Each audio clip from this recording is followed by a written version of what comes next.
నీవు చూడొద్దు సంఘాన్ని, ప్రభువు చూడని. బైబిల్ ఈ రీతిగా సెలవిస్తాది, మోరియా అంటే యెహోవా చూచునని. దావీదుకు ప్రత్యక్షమైన దేవుడు మోరియా పర్వతం మీద మందిరాన్ని కట్టాలి.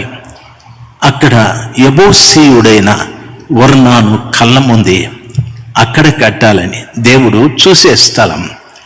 దేవుడు సంఘంలో ఏం చూస్తాడు అని మీరు అడగచ్చు. బైబిల్ ఈ రీతిగా సెలవిస్తుంది, సంఘాన్ని ప్రభు చూసేటప్పుడు ఏం చూస్తాడో తెలుసా?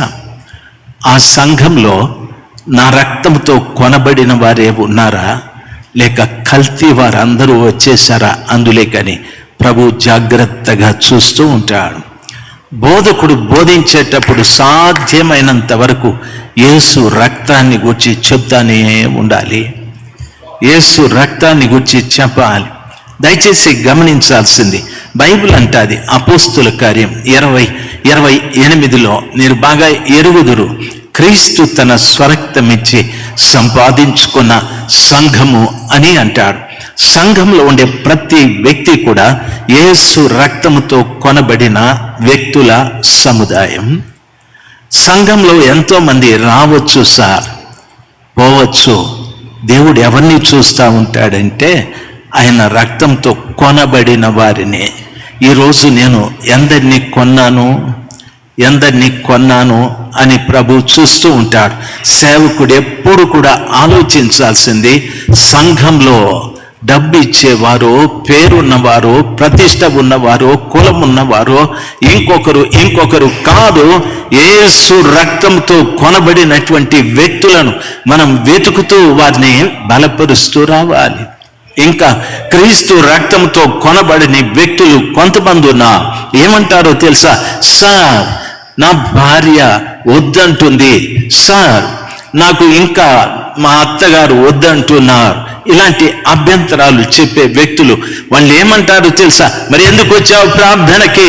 కడుపు నొప్పి సార్ అందుకొచ్చా, నడుము నొప్పి సార్ అందుకొచ్చా, తల తిరుగుతుంది సార్ అందుకొచ్చా, అప్పులున్నాయి సార్ అందుకొచ్చా. వీడు ఒక్కడు కూడా కొనబడని వాడు. వీళ్ళు కొనబడిన వాడు ఎలాగుంటాడో తెలుసా? ఈ మైక్రోఫోన్ ఒకప్పుడు మార్కెట్లో ఉంది. ఈ మైక్రోఫోన్ మా దైవజనులు కొన్నారు. మార్కెట్లో ఉండి దీనికి ఖరీదు 10,000 పెట్టారు. దీన్ని కొన్నారు. దీనికి సంబంధించిన ఛానల్ కొన్నారు. కొని ఇంటికి తీసుకొచ్చిన తరువాత దీని మీద అమ్మిన వారికి అధికారం ఉంటుందా, కొన్న వారికి అధికారం ఉంటుందా? తిమోతేనా? కొన్న వారికి అధికారం ఉంటుంది. అమ్మినవాడు వచ్చి సార్ ఇంకా ఒక 4 రోజులు దీన్ని ఉపయోగించద్ది అంటే ఏమంటాడు? వద్దు సార్ అంటే ఒప్పుకుంటాడా? డబ్బు పెట్టి కొన్నది నేను, కొనిన ఈ వస్తువు నా సొంతం అని బాగా వినాలి. ప్రభు తన రక్తంతో మనల్ని కొన్నాడు. ప్రభు రక్తంతో నన్ను కొన్నాడు, కొని సంఘంలో నన్ను చేర్చాడు. కొనిన ఈ వస్తువు కొన్నప్పటి నుండి అది ఉపయోగపడుతూ ఉంది. మందిరంలో ఉపయోగపడుతుంది, వీధి కూటంలో ఉపయోగపడుతుంది, పబ్లిక్ మీటింగ్లో ఉపయోగపడుతుంది, గృహ కూడికలో ఉపయోగపడుతుంది. ఇది అంటుందా నన్ను వీధుల్లోకి తీసుకెళ్ళొద్దు, ఇంట్లోకి తీసుకెళ్ళొద్దు, పబ్లిక్ మీటింగ్లకే తీసుకెళ్ళమని అంటుందా? ఇది లేదు. కొనిన వాని ఇష్టం. హల్లెలూయా. కొనిన వాని ఇష్టం. యేసు క్రీస్తు ప్రభువారు నువ్వు నడుపుతున్న ఆ సంఘాన్ని చూసి ఎవరు ఆయన రక్తంతో కొనబడ్డారో వారిని ఆయన ఉపయోగించుకోవడం ప్రారంభిస్తాడు. ఆయన ఉపయోగించుకుంటాడు.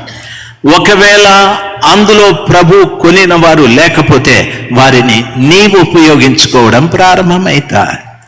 నీవు ఉపయోగించుకుంటే నీకు లాభం, ప్రభు ఉపయోగించుకుంటే ప్రపంచానికే లాభం.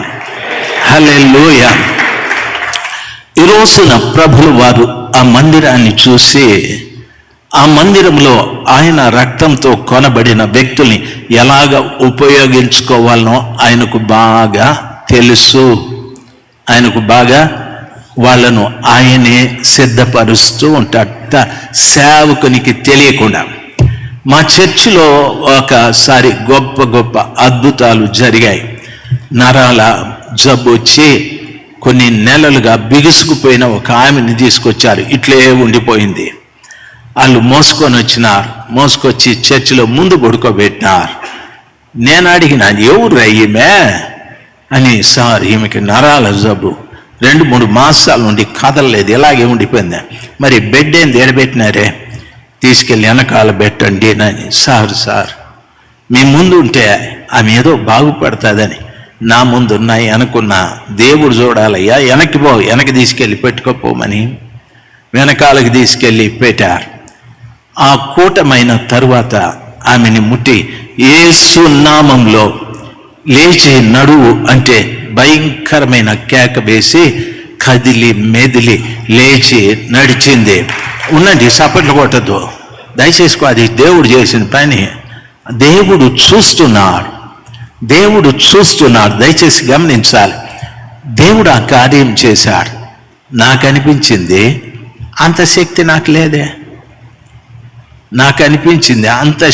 నాకు లేదే, నేను ఇప్పుడు ప్రభువు నా పక్కన నిలబడి అన్నాడు. అంతగా అతిశయపడొద్దయ్యా, ఆమెను లేపింది నేనే. Thank you Jesus. దేవుని అద్భుతమైన కృప అది అయిపోయింది. ఒక పేదరాలు కర్రలు కొట్టుకొని పోతే పుల్ల ఒకటి కంట్లోకి వెళ్ళిపోయి ఇరిగిపోయింది. అంత పొడగాటి పుల్ల పల్లెటూరులో ఉంది.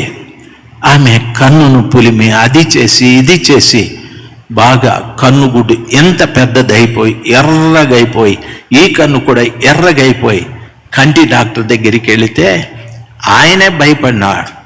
ఏంది ఇట్లా అనని. ఏదో ఆయన ట్రీట్మెంట్ ఇచ్చి, నేను చెప్పలేను, ఈ కన్ను పోయింది, ఈ కన్ను కూడా పోతుంది అని చెప్పినారు. ఎవరో ఆ తల్లికి చెప్పినారు, అక్కడ మందిరం ఉంది పోండి అని. ఆమె ముసుగేసుకొని వచ్చింది. ప్రార్థించేటప్పుడు ముసుగు తీసి చూస్తే నాకే భయం వేసింది, అంత పెద్ద కళ్ళు. నేను అడిగినాను, ఏమైంది మా? కంటిలో పుల్లు ఉండిపోయింది సార్. డాక్టర్లు చెప్పినారు ఇన్ఫెక్షన్ అయిపోయింది, కన్ను పోయిందని, ఏ కన్ను కూడా పోతుందన్నారు. అయితే మందు ఇవ్వలేదా? ఏదో డ్రాప్స్ ఇచ్చినారు. మందు వేసుకుంటున్నా ఉపశమనం లేదని. నాకు డౌట్ వచ్చి ప్రార్థన చేసి, అమ్మ నూనె తెచ్చుకున్నారా? తెచ్చినానని చిన్న సీసా ప్రార్థన చేసి, రావద్దు, రాత్రుల్లో 2 చుక్కలు వేసుకొని ఆ కంట్లో ఈ కంట్లో ప్రార్థన చేసుకో, రాకపోతే యేసయ్యా యేసయ్యా యేసయ్యా అని చెప్పుకో. ఆ మరుసటి వారం రావద్దని చెప్పినాను. మరుసటి వారం ఆమె ముందుగా అనిపిస్తూ ఉంది నాకు. నేను ఆమెను తప్పించి ప్రార్థన చేస్తూ ఉన్నాను.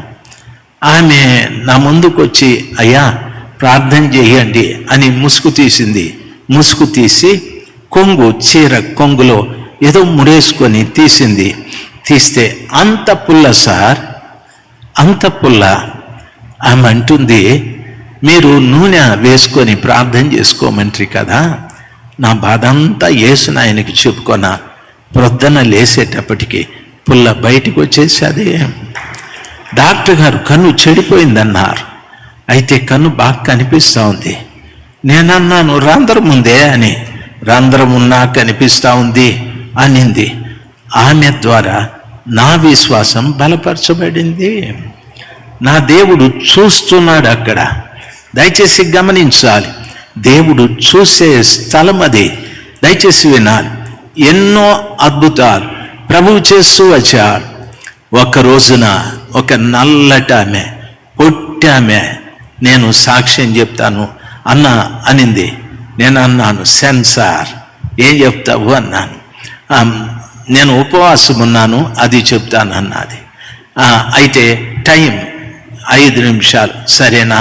ఓకే, కండిషన్ 5 నిమిషాల్లో నేను సాక్ష్యం చెప్తానని లేచి వచ్చి పొట్టి ఆమె నల్లగా ఉంటుంది. ఆమె చెప్పిన మాటలు ఏమిటంటే, నా సంఘం కొరకు దైవ సేవకుని కొరకు నెల రోజుల నుండి ప్రతి రాత్రి నేను ఉపవాసం ఉంటున్నాను. నా భర్తకు నా పిల్లలకు పరిచర్య చేసి బాత్రూంలోకి వెళ్ళి గోనె పట్ట కట్టుకొని నా చేతులు 2 పైకి తాడుతో కట్టేసుకొని రాత్రంతా సంఘం కొరకు సేవకుని కొరకు ప్రార్థన చేస్తున్నానని చెప్పాది. అప్పుడు నాకు అర్థమయ్యేది సంఘంలో అద్భుతాలు జరగటానికి రాజశేఖర్ కాదు ఆ తల్లి అనని. ఇప్పుడు కొట్టండి, ఆ తల్లి అని. దయచేసి గమనించవలసిన విషయం. ఎందుకు ఈ మాట చెప్పానో తెలుసా? ఆయన చూస్తే ఆయన కొనినటువంటి వారిని ఆయన ఉపయోగించుకోవడం ప్రారంభిస్తాడు. నేను చెప్తే ఎవడు చేయడు, నేను చెప్తే గోని పట్ట కట్టుకోరు, నేను చెప్తే తాళ్ళు పైకి కట్టుకోరు, నేను చెప్తే రాత్రుల్లో నిద్ర మేల్కోరు. ఓ 2 రోజులు 3 రోజులు చేసి అయ్యగారు చెప్తాడు, ఆయన పడుకుంటాడు, నేను పడుకుంటే ఏమి అని రివర్స్ అయిపోతారు. దేవుడు చెప్పాలి, ఎందుకు ప్రభా మీరు సంఘం వైపు చూస్తున్నారు అంటే, నేను కొనినటువంటి వారిని, నీవు మైక్రోఫోన్ కొని వాడుకుంటున్నావు కదా, నేను కూడా ఈ బిడ్డల్ని కొన్నాను వారిని ఉపయోగించుకోవటానికి. ఎవరికి ఉపయోగం? సంఘ క్షేమం కొరకు ఉపయోగించుకోవటానికి నేను కొన్న వారిని నేను వాడుకుంటానని ప్రభులు వారు సెలవిస్తారు. దేవుని బిడ్డలు మీరు సంఘాన్ని ప్రభు చూడాలి, సంఘాన్ని ప్రభు చూడాలి. నీవు చూసేది వేరు, ప్రభు చూసేది వేరు. నీవు చూస్తే జనం ధనం ఈ రెండింటిని చూస్తావు. అంటే ఇంకా అనేకులు రావాలి సంఘంలోకి, ఇంకా కానుకలు మనం ఇవ్వాలి, దశం భాగాలు ఇవ్వాలి, అవి ఇవ్వాలి, ఇవి ఇవ్వాలి అని అంటాం. దయచేసి గమనించాల్సింది, దేవుడు చూస్తే ఆయన ఏం చేస్తాడో తెలుసా? మా అనుదిన ఆహారం నేడు మాకు దయచేయము. ప్రతిరోజు తృప్తికరమైన భోజనాన్ని దేవుడు మనకు దయచేస్తూ ఉంటాడు. నా మాటలు అర్థమైతే హల్లెలూయా చెప్దాం. బట్టలని